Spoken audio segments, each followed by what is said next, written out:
বন্ধুরা আপনারা আধার কার্ডের অ্যাড্রেস পাল্টাতে হলে কিংবা আধার কার্ডে আপনার বাবার নাম যোগ করতে হলে কিংবা আধার কার্ডে আপনার স্বামীর নাম যোগ করতে হলে আপনারা কোনো ডকুমেন্ট ছাড়াই কিভাবে আপনারা একটা সামান্য ফর্ম ফিল আপ করে আপনার অ্যাড্রেস, বাবার নাম, স্বামীর নাম সেটাকে আপনারা ইজিলি চেঞ্জ করতে পারবেন।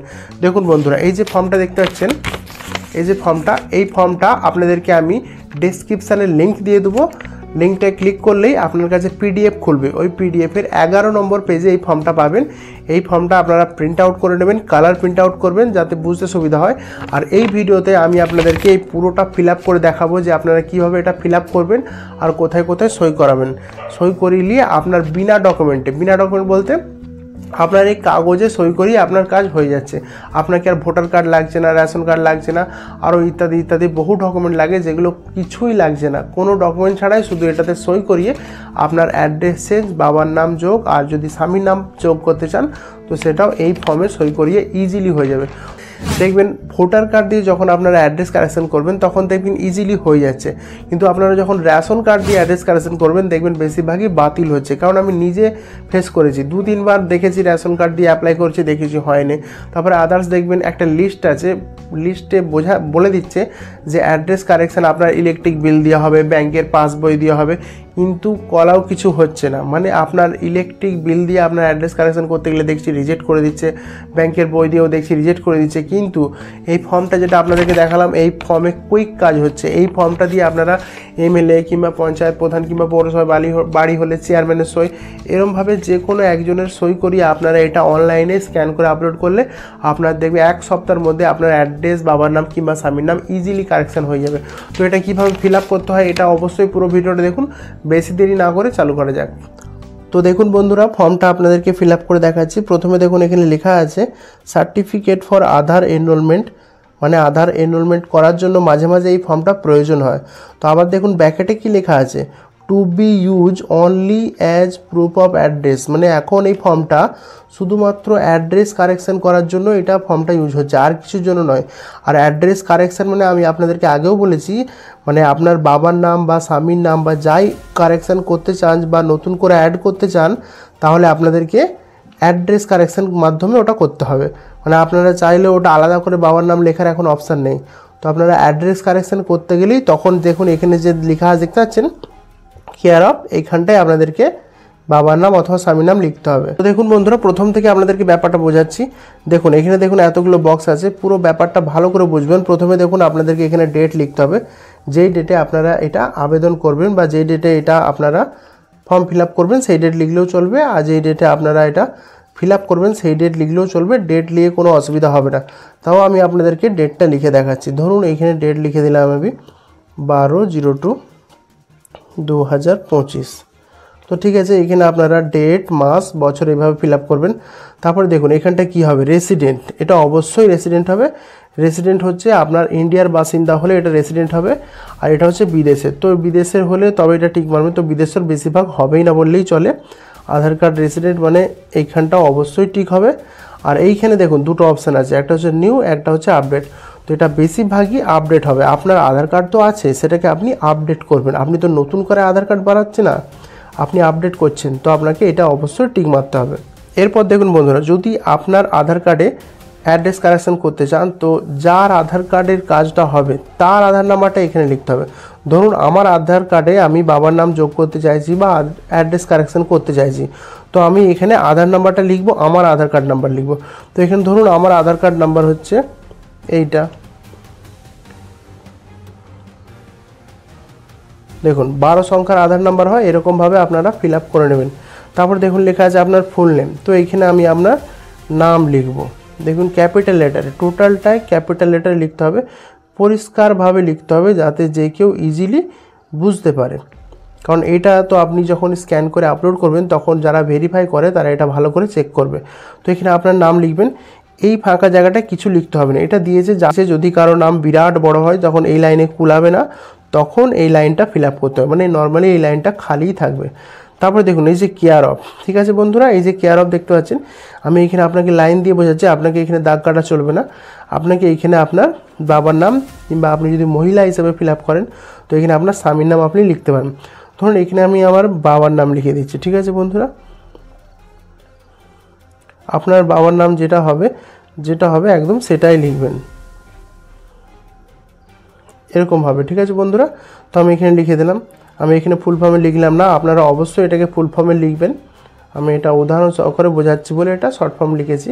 এইখানে দেখুন লেখা আছে house number, building number, appointment number, এরকম টাইপের অনেকের থাকে। তো আপনার যদি হাউস নাম্বার থাকে বা মনে থাকে তো লিখবেন, না হলে এটা না লিখলেও চলবে, কোনো টেনশন নেই। মনে রাখবেন ব্যাপারটা যে আপনার যদি হাউস নাম্বার থাকে তো আপনি লিখে দিতে পারেন যে আপনার হাউস নাম্বার এরকম, যা একটা কিছু যেটা হাউস নাম্বার থাকে তো লিখে দিতে পারেন।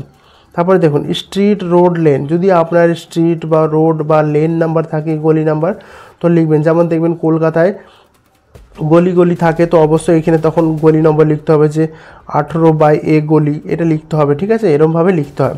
তারপর ল্যান্ডমার্ক বলতে আপনার নিয়ারেস্ট কিছু মন্দির, ধরুন আপনার নিয়ারেস্ট হচ্ছে শীতলা মন্দির, তো আপনি এখানে লিখে দেবেন শীতলা মন্দির। ঠিক আছে বন্ধুরা, আপনার নিয়ারেস্ট যেটা আছে সেটা লিখে দেবেন, কিংবা এটাও আপনার না লিখলেও চলে। ঠিক আছে বন্ধুরা, আপনি যতটা পারবেন, যদি মনে হয় যে হ্যাঁ লিখবেন তো অবশ্যই লিখে দেবেন, অসুবিধা কিছু নেই। তারপর দেখুন এরিয়া, লোকালিটি, সেক্টর, তো এখানে দেখবেন পৌরসভায় বাড়ি হলে এখানে অবশ্যই ওয়ার্ড নাম্বারটা লিখবেন। পৌরসভায় বাড়ি হলে ওয়ার্ড নাম্বার লিখবেন, আপনার ওয়ার্ড নাম্বার যাই হোক 3, 10, 15 যা খুশি। যদি আপনার পৌরসভায় বাড়ি না হয় তো পৌরসভায় বাড়ি না হলে আপনারা এইখানে আপনার ল্যান্ডমার্কে, আপনারা এখানে গ্রামে মানে আপনার পাড়ার নামটা ল্যান্ডমার্কে লিখে দিতে পারেন, কিংবা শীতলা মন্দির বা যে কোনো মন্দির, মসজিদ যাই হোক সেটা আপনার এখানে লিখতে হবে। তো দেখুন যদি আপনার গ্রামে বাড়ি হয় তো দেখুন এখানে ভিলেজটা উল্লেখ আছে, তো এখানে গ্রামের নাম লিখতে হবে আপনার। যে আপনার গ্রামে বাড়ি হচ্ছে, ধরুন আপনার গ্রামের নাম হচ্ছে কানপুর, তো এখানে কানপুর লিখে দিতে হবে। ঠিক আছে বন্ধুরা, আপনারা যেটা পারবেন সেটা ফিল আপ করবেন, ফাঁকা রাখলেও চলবে। ধরুন আপনার এই লাইনটা ফাঁকা রইলো, অসুবিধা কিছু নেই। তো ভিলেজ, আমার টাউন হলে টাউন, যার টাউনে বাড়ি তার এখানে টাউন লিখতে হবে। ঠিক আছে বন্ধুরা, তো এখানে টিক মারা চলবে না, আমি এমনি টিক মেরে দেখাচ্ছি। পোস্ট অফিসটা অবশ্যই ঠিকঠাকভাবে লিখবেন, ভুল করবেন না। এখানে দেখুন এই সরাসরি পোস্ট অফিস, তো আপনার যেটা পোস্ট অফিস আছে সেটা লিখবেন আপনি এখানে।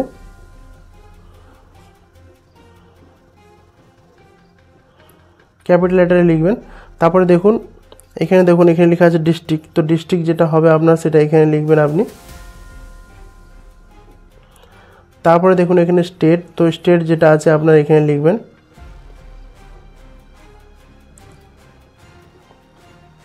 তারপরে দেখুন এই জায়গাটা ফাঁকা আছে, তো এই জায়গাটা আপনাকে কিছুই করতে হবে না, যেমন আছে তেমনই থাকবে, অসুবিধা কিছু নেই। তারপরে দেখুন এটাকে আপনাকে আগিয়ে দেখাচ্ছি ব্যাপারটা।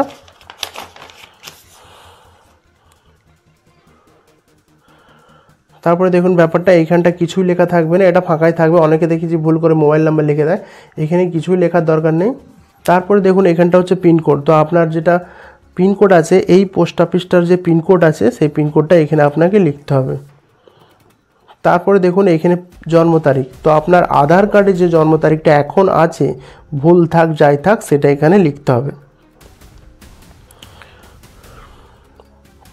আপনার আধার কার্ডে যদি আপনি জন্ম তারিখ কী আছে বুঝতে না পারেন তো আপনি দেখবেন আধার কার্ডের সাইটে যাবেন, সেখানে দেখবেন লগ ইন করলে আপনার ওখানে ডিটেলস দেখাবে পরিষ্কারভাবে। কারণ এই ফর্মটা আপনি যখন অনলাইনে অ্যাপ্লাই করবেন তখন তো আপনি ওটিপি দিয়ে নিশ্চয়ই অ্যাপ্লাই করবেন, তখন ওটিপি দিয়ে আগে আপনি লগ ইন করে ঢুকে আপনার ডেট অফ বার্থটা দেখে নেবেন, দিয়ে এখানটা ফিল আপ করে নেবেন। ডেট অফ বার্থটা ওখানে পরিষ্কার দেখাবে, লগ ইন করে ঢোকার পর ডেট অফ বার্থটা এখানে দেখাবে, তো ডেট অফ বার্থটা লিখে নেবেন।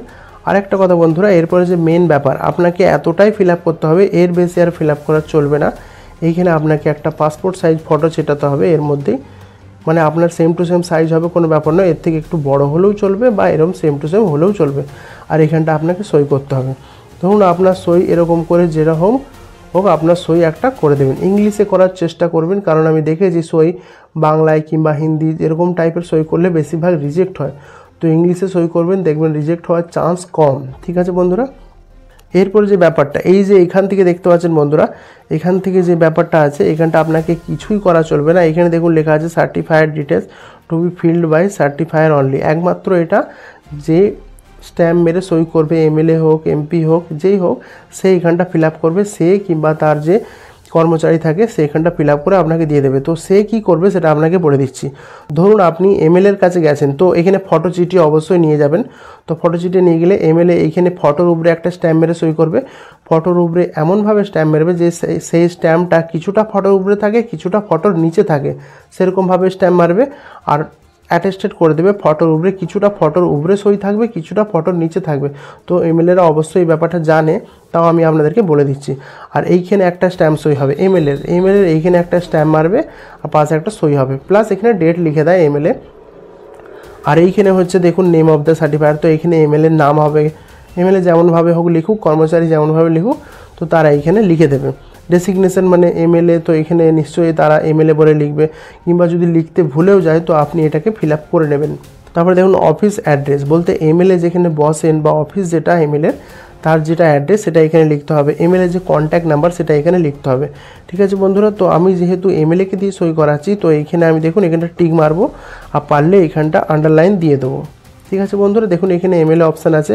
আপনি যদি গ্রাম পঞ্চায়েত প্রধানকে দিয়ে সই করান, তো আপনাকে ভিলেজ গ্রাম পঞ্চায়েতের যে অপশানটা আছে এইখানে আপনাকে টিক মারতে হবে। ঠিক আছে বন্ধুরা, বাকি আপনাকে আর কিছুই করা চলবে না। এইটা ফিল আপ করে নিয়ে অনলাইনে যখন অ্যাপ্লাই করবেন, ভালো করে স্ক্যান করে আপলোড করবেন, দিয়ে 1 সপ্তাহ ওয়েট করবেন, দেখবেন আপনার আধার কার্ড রেডি হয়ে যাবে। তো এরকমই ভালো ভালো ভিডিও পাওয়ার জন্য অবশ্যই আমার চ্যানেলটাকে সাবস্ক্রাইব করে বেল আইকনটা প্রেস করে রাখবেন।